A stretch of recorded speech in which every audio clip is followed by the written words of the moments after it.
কোর্টকে দিয়ে করিয়েছে।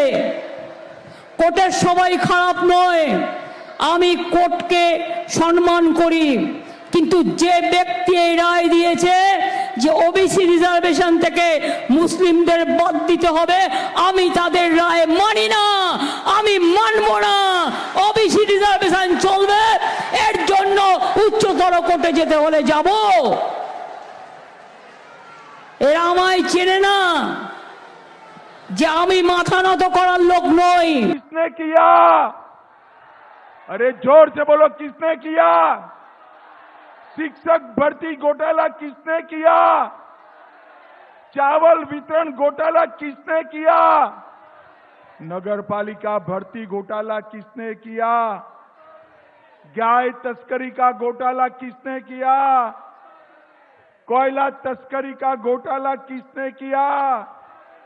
सिंगूर मामलों में 776 करोड़ का घोटाला किसने किया? और पैसे के बदले सवाल का घोटाला किसने किया? एक करोड़ों रुपया जो ममता दीदी ले गई है ना, उनकी सिंडिकेट ले गई, सिंडिकेट। इस सिंडिकेट पूरी की पूरी भाजपा सरकार बनने के बाद जेल की सलाखों के पीछे जाने वाली है, जेल की। और भाइयों बहनों, मोदी जी ने कहा है, एक एक पाई जो गरीबों की लूटी है वो गरीबों को वापस लौटाने का काम नरेंद्र मोदी करेंगे, नरेंद्र मोदी। पश्चिम बंगाल का चुनाव इस बार ममता बनर्जी बनाम अमित शाह हो गया है। इस कड़ी में अब नया मुद्दा है ओबीसी सर्टिफिकेट का, जिस पर हाई कोर्ट का फैसला आया है। पश्चिम बंगाल के मुख्यमंत्री ममता बनर्जी ने कहा कि वह राज्य के कई वर्गों का ओबीसी दर्जा खत्म करने के कलकत्ता हाई कोर्ट के आदेश को स्वीकार नहीं करेंगी। दमदम लोकसभा क्षेत्र के अंतर्गत खर्दा में एक चुनावी रैली को संबोधित करते हुए बनर्जी ने कहा कि राज्य में ओबीसी आरक्षण जारी रहेगा, क्योंकि संबंधित विधेयक संविधान के ढांचे के भीतर पारित किया गया था।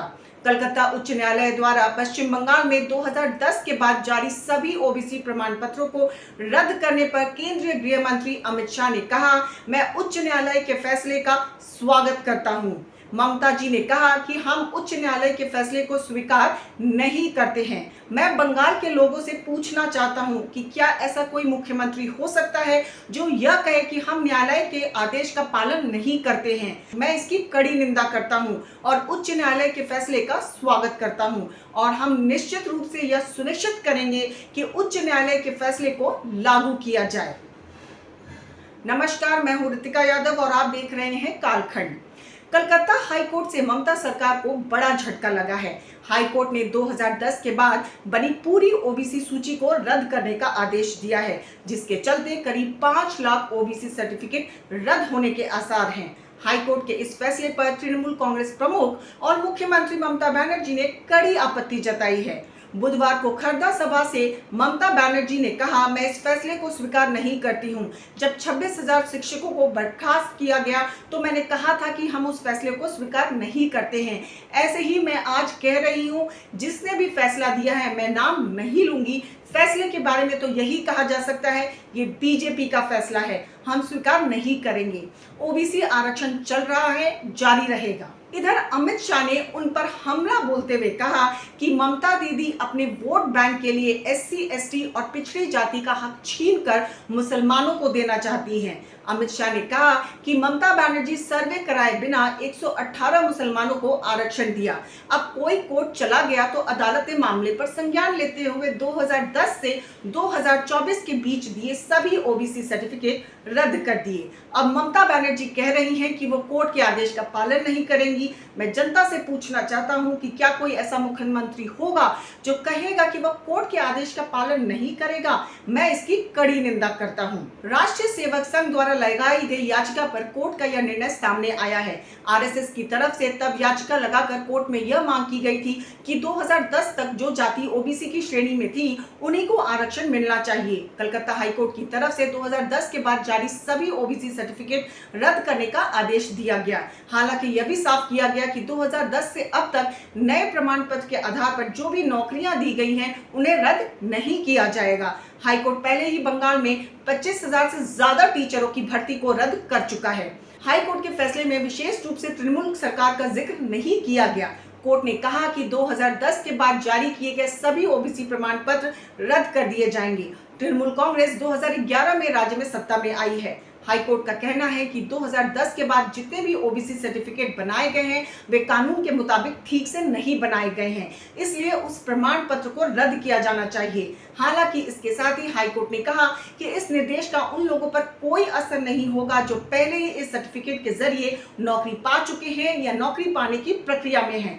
अन्य लोग अब उस प्रमाण पत्र का उपयोग रोजगार प्रक्रिया में नहीं कर सकेंगे। कलकत्ता हाईकोर्ट के न्यायाधीश कपूव्रत चक्रवर्ती और न्यायाधीश राजशेखर मंथा की बेंच ने कहा, इसके बाद राज्य की विधानसभा को यह तय करना है कि ओबीसी कौन होगा। पश्चिम बंगाल पिछड़ा वर्ग कल्याण आयोग को ओबीसी की सूची निर्धारित करनी है। उस सूची को राज्य विधानमंडल या विधानसभा को भेजा जाना चाहिए। जिनके नाम विधानसभा द्वारा अप्रूव किए जाएंगे उन्हें ही भविष्य में ओबीसी माना जाएगा। यह मामला 2012 में दायर किया गया था। याचिका में कहा कि वाम मोर्चा सरकार ने 2010 में एक अंतरिम रिपोर्ट के आधार पर पश्चिम बंगाल में अन्य पिछड़ा वर्ग बनाया था। उस कैटेगरी को ओबीसी ए नाम दिया गया है। 2011 में तृणमूल सत्ता में आई। नई सरकार उस वर्ग पर अंतिम रिपोर्ट के बिना एक सूची बनाई और कानून बनाया, जिसके आधार पर तृणमूल सरकार के खिलाफ याचिका दर्ज की गई। 2012 के मामले में वादियों ने कानून को तुरंत खारिज करने के लिए अदालत में याचिका दायर की। तर्क दिया गया कि तृणमूल सरकार द्वारा लिया गया फैसला पश्चिम बंगाल पिछड़ा कल्याण आयोग अधिनियम 1993 के खिलाफ है। परिणाम स्वरूप वास्तविक पिछड़े वर्ग के लोग सरकारी अवसरों से वंचित रह जाते हैं, इसलिए सरकार को उस कानून के मुताबिक सर्टिफिकेट देना चाहिए। अगर आपको हमारी ये रिपोर्ट पसंद आई हो तो हमारे चैनल कालखंड को लाइक और सब्सक्राइब करना ना भूलें, क्योंकि हम उठाते हैं आपके हक की आवाज पुख्ता सबूतों के साथ। जय हिंद, जय भारत। এইটাই আজকে কোর্টকে দিয়ে করিয়েছে। কোর্টের সবাই খারাপ নয়, আমি কোর্টকে সম্মান করি, কিন্তু যে ব্যক্তি এই রায় দিয়েছে যে ওবিসি রিজার্ভেশন থেকে মুসলিমদের বাদ দিতে হবে, আমি তাদের রায় মানি না, আমি মানব না। ওবিসি রিজার্ভেশন চলবে, এর জন্য উচ্চতর কোর্টে যেতে হলে যাব। এরা আমায় চেনে না যে আমি মাথা নত করার লোক নই। किसने किया? अरे जोर से बोलो, किसने किया? शिक्षक भर्ती घोटाला किसने किया? चावल वितरण घोटाला किसने किया? नगरपालिका भर्ती घोटाला किसने किया? गाय तस्करी का घोटाला किसने किया? कोयला तस्करी का घोटाला किसने किया? सिंगूर मामलों में 776 करोड़ का घोटाला किसने किया?